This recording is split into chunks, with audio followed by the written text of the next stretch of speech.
хантавирус, подобна на тази от COVID-19, и защо в Пакистан направо полудяха за гориво? В днешният епизод на Clash News ще разгледаме някои доста странни новини и кадри, които съм сигурен, че не сте виждали по медиите. Останете до края, за да разберете как ще борят насилието в училищата в Сингапур и пробужда ли се спящият Чернобил. Да започваме. Разсекретиха нови НЛО файлове.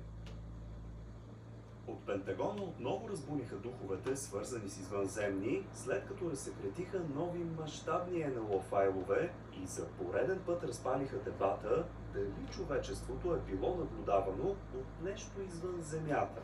Мина се не пускат нов пакет от доказателства, сякаш наистина подготвят за голямата новина. Но сред най-шокиращите истории този път е на бившият офицер от военно-въздушните сили на САЩ Робърт Джейкъбс. Той твърди, че през 1964 година, по време на тест на базата Ванденбърг, неизвестен летящ обект се появил до бойната глава и изстрелял няколко светлинни лъча към нея. Според записите, които се появиха, след това ракетата е паднала в океана, а години наред случаят е бил засекретен. Новите документи хвърлят и светлина върху мистериозни наблюдения, свързани с мисиите Аполо.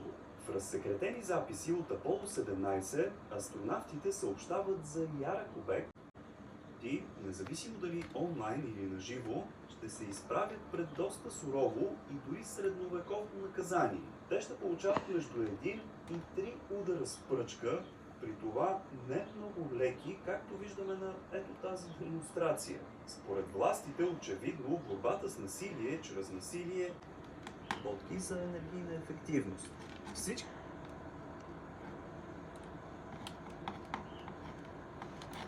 тази заразата.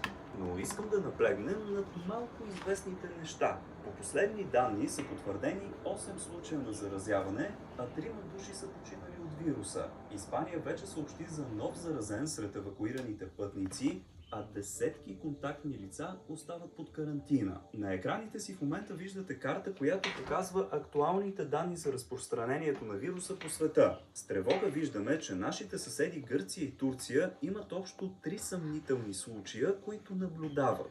Най-голямото притеснение за момента, което странно е малко известно, а това ме тревожи, е, че текущото огнище се свързва с така нареченият Андес вирус. Това е рядък тип хантавирус, който обаче е единственият документиран, предаващ се от човек на човек. Въпреки тези тревожни новини, експерти подчертават, че рискът от нова пандемия остава нисък.